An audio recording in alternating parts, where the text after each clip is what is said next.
Bismillahirrahmanirrahim. Le chapitre de la famille d'Amram, Surat Ali Imran, vient juste après celui de la génisse. Il commence comme celui-ci par trois lettres entrecoupées que sont le A, le L et le M, que l'on prononce Alif, Lam, Mim. Ce chapitre de la famille d'Amram compte 200 versets au total. Il a ainsi été nommé par le prophète lui-même lorsqu'il a dit « Iqra'u az-Zahrawayni al-Baqarata wa surata Ali Imran » ce qui signifie « Réciter les deux fleurs que sont la génisse et la famille d'Amram ».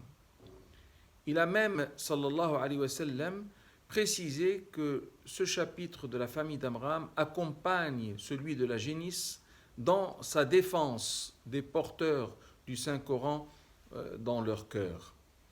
Il fut révélé en période médinoise et il traite de divers sujets tels l'éloge du Coran et de l'islam comme religion unique de Dieu.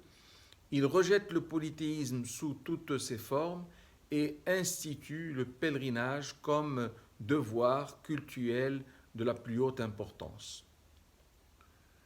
Une grande partie du chapitre est consacrée aux batailles de Badr et de Uhud et surtout aux leçons auxquelles ces deux batailles ont donné lieu. Il s'achève ensuite par un appel à la méditation et à l'endurance et ne manque pas de citer quelques actions à chérir telles le pardon, la générosité et le partage. Il fait aussi allusion à certaines actions à bannir, telles la pratique usuraire ou encore l'avarice et la cupidité. Le chapitre des femmes, de son côté, commence par un appel céleste et non par des lettres entrecoupées. Il est lui aussi médinois, mais il a été révélé un peu plus tard que les deux qui le précèdent, à savoir la génisse et la famille d'Amram. Il porte son nom car il traite de façon récurrente la condition féminine.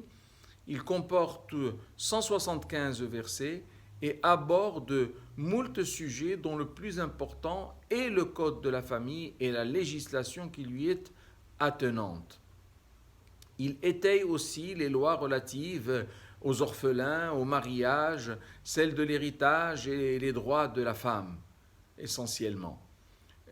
Des lois relatives à la finance y sont également exposées et bien d'autres sujets très divers émaillent tout cela avec des versets exhortatoires dominés par cet appel inédit, extraordinaire, cet appel à l'équité dans tous ses états et qui survient dans le verset numéro 134 auquel toute notre attention devrait être accordée. Aide-nous-y, ô Allah, aide-nous à aimer le chapitre des femmes, aide-nous à aimer le Coran. Amen.